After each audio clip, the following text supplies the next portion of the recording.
ازيكم عاملين ايه؟ يا رب دايما تكونوا بخير ورمضان كريم وكل سنة وانتم طيبين. النهاردة هنعمل بقى قوالب او قوارب خطيرة للسحور في رمضان. هنعمل فطاير قطنية، يعني يا جماعة بجد غيمة خطيرة. اعتمدوا العجينة دي في اي مخبوزات او اي فطاير او معجنات انتوا بتحبوها، لانها بتطلع كده هشة جدا جدا. هنقول كده على تكات بسيطة تنجح معاكم العجينة جدا من اول مرة، وبتطلع يا جماعة هشة وطرية بطريقة بقى ايه، خطيرة بجد خطيرة. الكمية دي يعني ما شاء الله عملت معانا كمية حلوة قوي.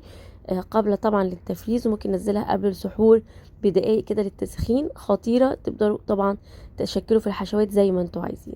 تعالوا نبدأ اول حاجة بالعجينة بتاعتنا الهشة جدا.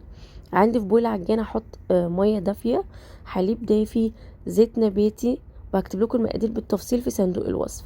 عندي بيضة بدرجة حرارة المطبخ، وعندي حليب بودر، وعندي كمان خميرة نكون متأكدين منها جدا، سكر.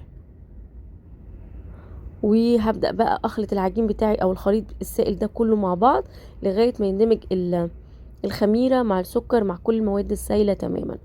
بعد كده عندي نص كيلو من الدقيق، مش هنزله مرة واحدة علشان طبعا في دقيق، في نوعية دقيق بتشرب سوائل وفي نوعية لأ.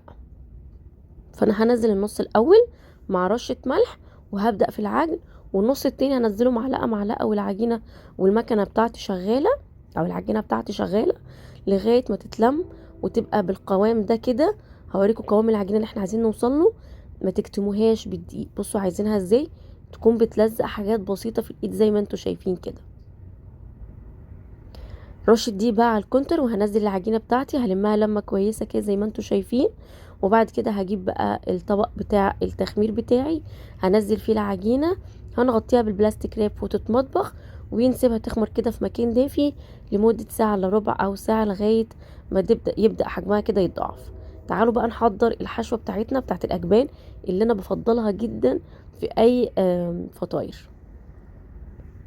عندي طبق كبير بقى هنزل جبنة تكون خفيفة الملح، وهنزل معاهم كمان جبنة شيدر او رومي. انا نزلت جبنة رومي، فلفل احمر واخضر، ومعلقتين كده كبار من الجبنة الكريم عشان تمسك الحشوة مع بعض، ونص معلقة صغيرة كده من البهارات الإيطالية بتودي الحشوة في حتة تانية خالص. هقلب بقى ميكس الأجبان والحشوة ده كويس قوي مع بعض. طبعا بقى تقدروا تضيفوا أي إضافات انتوا عايزينها أو تغيروا الحشوة من لحمة مفرومة أو فراخ زي ما انتوا عايزين. هنركن بقى الحشوة على جنب. العجينة بتاعتنا ما شاء الله اختمرت وحجمها اتضاعف، طبعا عشان هي بتلزق. يعني معلش ممكن تبلوا ايدكم بشويه زيت او بشويه دقيق. رشه دي على الكونتر وننزل العجينه بتاعتنا ونبدا نلمها زي ما انتم شايفين كده. نقسمها بالنص وعشان تبقى سهله التشكيل معانا هنشيل النص كده على جنب نغطيه، وهنبدا بقى نرش رشه دقيق كويسه على العجينه بتاعتنا ونبدا نفردها زي ما انتم شايفين كده بالظبط. تقدروا بقى تشكلوا العجينه بتاعتكم لشكل قوارب كبير صغير وسط زي ما انتوا عايزين. انا عملت حجم وسط وعملت حجم صغير كده، لكن طبعا تقدروا تعملوا الفطاير دي باي شكل وباي طريقه انتوا تفضلوها. هبدا كده اجيب قطعه ونقطع كده بالحجم اللي احنا عايزينه.